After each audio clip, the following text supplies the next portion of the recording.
Zumio featured podcast, allthesexpodcast.com, Season 4, November 2017.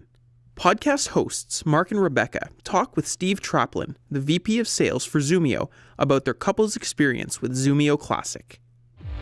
Hey, friends. Welcome to Wednesday night. We're here doing a special show about one of our, probably our actual all-time, at least right now, all-time favorite clitoral stimulator. Oh my gosh, it's incredible. Zumio! Zumio has changed our life. Zumio is like the superhero of sex toys. I swear it should come with a cape. It is freaking amazing. That is a very good way to put it, Mark. Yeah, I just thought of that too. It really awesome. Is, yeah. So we have actually a spokesperson from Zumio joining us, Mr. Steve Traplin. We're going to call him up here. We're going to talk Zumio. I love it. So let's hit it. Steve, what's happening? Hey, how are you doing, Mark? It's going great. Rebecca and I are sitting here. We are so excited to have you on. We are just absolutely infatuated with this toy. Fantastic. Well, we're a little biased. We are, too. Well, you should be. We were completely blown away. We love stuff that has some power and stuff that really does have a good rumble to it. And this thing here is so different. It's got 8 power settings, and you guys even recommend start out low and slow. We didn't read the instructions when we got it, but we did start out at number 1, got to about number 2, and that was the first time that was about as far as we could go. Up the wall. I was like, oh my gosh, this is so intense. I need more time. It's almost a little training because it's so, I love power, but it was so intense. I was like, oh baby, that's so incredible. Mm-hmm. So for me to be at a number 2 setting out of 8 for a toy and to get there, that's pretty impressive. And I'm going, this thing is so pinpoint and so delicious. And we can't stop talking about it because we've had 5 interviews with porn stars in the last 3 weeks, and every single time we're like, "Have you tried Zumio? Have you tried Zumio?"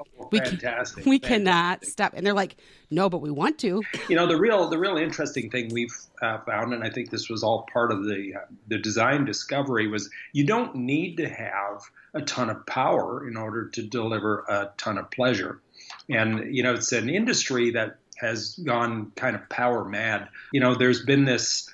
Let's go more power, more motors.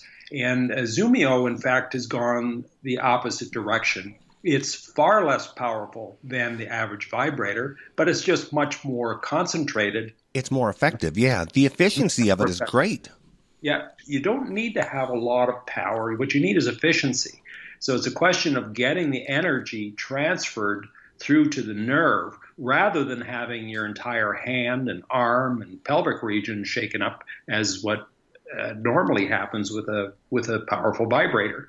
So it's about clitoral nerve stimulation. It's not about a hand massage. The tip and the stylus are just fundamentally different than what is out there. Completely. So learning where to apply it, and also the fact that you can apply varying degrees of pressure, and it actually changes the intensity much more than the actual electronic settings. It absolutely is true. And I loved how I could use the stylus itself and then go to the pinpoint, and moving that back and forth created a complete different sensation as well. Mm-hmm.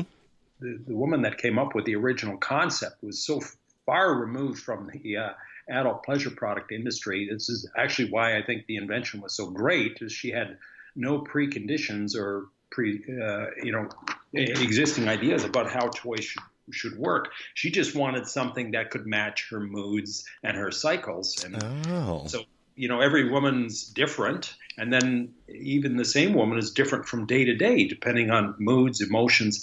So this is where, you've got to have a wide range of sensations that can be delivered in one form factor. One of the things I love about this toy, especially, is that, most of our kids are grown and out of the house. We have a couple straggling around yet.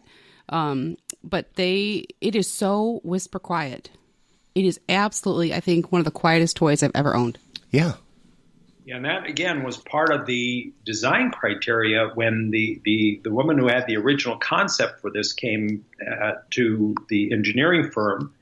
One of the things she asked for was it had to be quiet, because she only had very limited amount of time where the kids weren't around. and she couldn't chance them hearing Mom with some big power tool going on in the bedroom. Yeah. Right. Something sounds like a leaf blower going on. Yeah, absolutely. And again, a large part of the efficiency from the sound perspective is because we're not using a vibrating motor, and those things are noisy.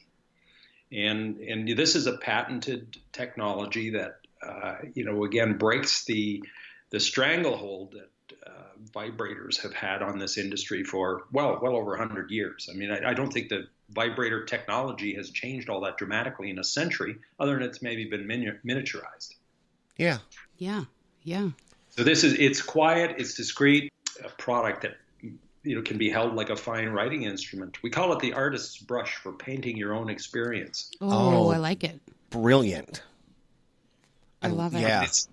It's just got a very, very different feel. We were at the Aerofame show in October, and across the aisle was another brand that were showing their products. And after 2 days of staring across the aisle at our product, they finally had to cross the aisle and come over and say, "What is that?"